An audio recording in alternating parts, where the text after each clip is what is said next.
know what? You don't scare me. So f you. Go home!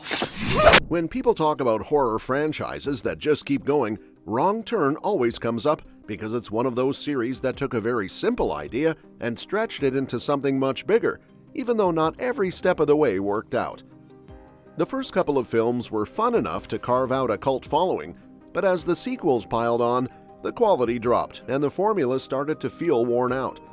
Still, here we are again, looking at Wrong Turn 8, and the big question is whether this new installment will breathe life back into the series or repeat the same mistakes that dragged it down in the past. To really understand where Wrong Turn 8 could go, it helps to look back at how things got here. The franchise started strong in 2003 with a glossy slasher that mixed old-school horror vibes with early 2000s energy. It followed the classic setup, a group of unlucky travelers getting stranded in the wilderness and hunted down by inbred cannibals. It wasn't groundbreaking, but it delivered gore, tension, and just enough character work to keep audiences hooked.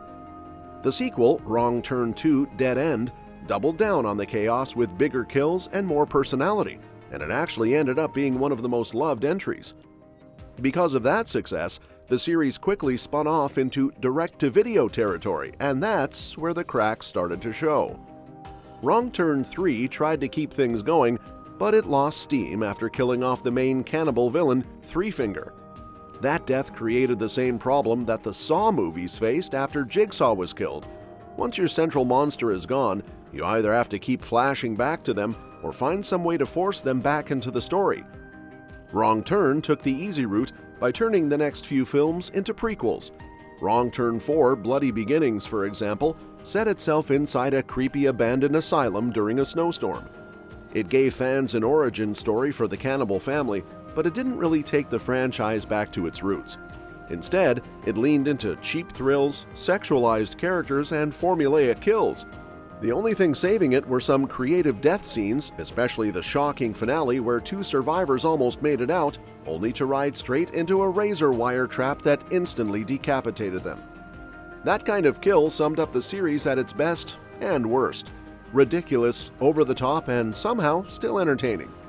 But after the novelty wore off, fans started to notice just how repetitive things had become. Wrong Turn 5 and 6 pushed things even further downhill, with tiny budgets, weak characters, and no real plot beyond more kids get slaughtered.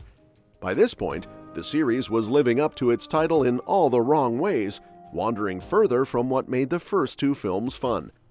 Then came 2021, and the franchise hit the reset button in a major way.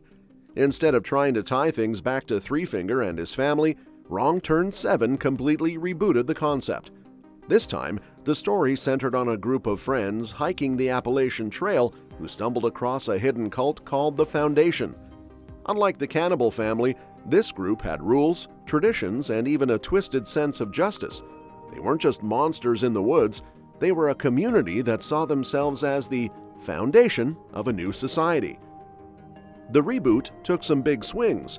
It still gave fans bloody traps and brutal kills, but it layered in political commentary about isolationism, fear of outsiders, and how communities can justify horrific violence in the name of survival.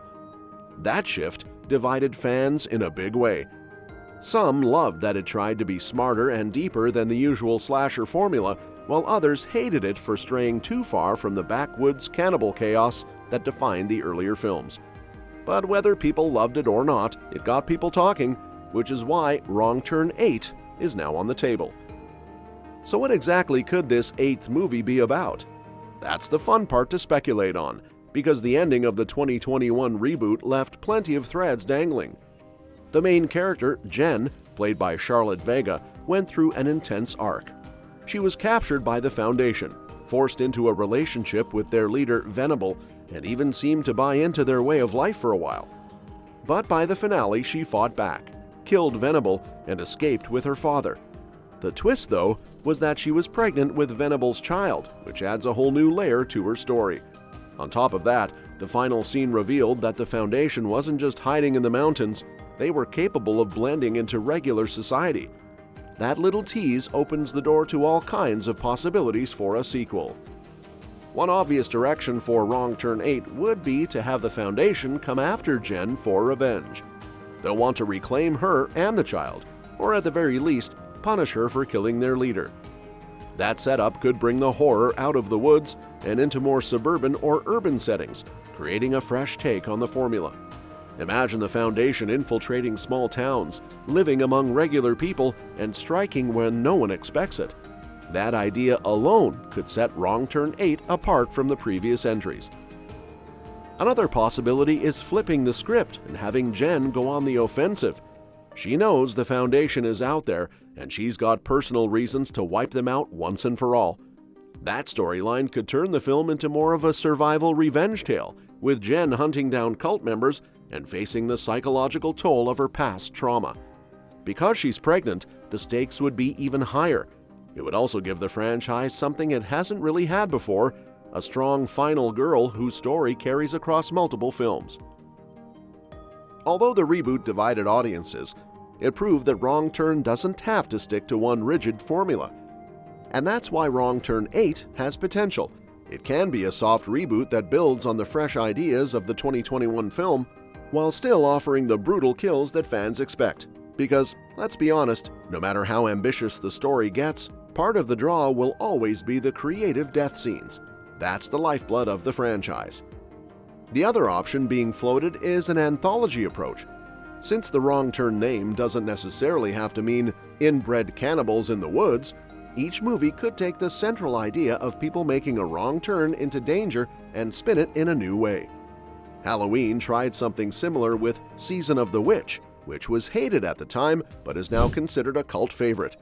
If Wrong Turn went that route, every new film could introduce a different threat, sometimes a cult, sometimes cannibals, sometimes something else entirely. It would be risky, but it could keep things from feeling stale.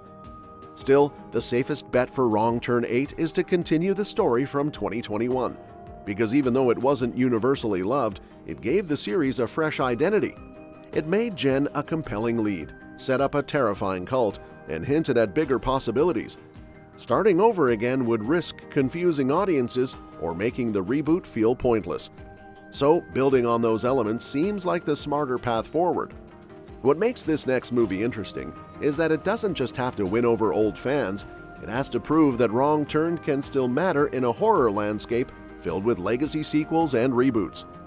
Halloween successfully pulled off a continuation decades later. Candyman did the same. Even Scream has managed to reinvent itself for a new generation. Wrong Turn may not have the same name recognition, but it has a loyal base and a cult following. If Wrong Turn 8 can balance gore with smart storytelling, it might just surprise people. So, Wrong Turn 8 is happening because the reboot showed there's still interest, and the sequel has plenty of directions it could take. It could double down on Jen's fight against the Foundation, explore the cult's ability to live undetected in society, or even reinvent the formula once again with an anthology style.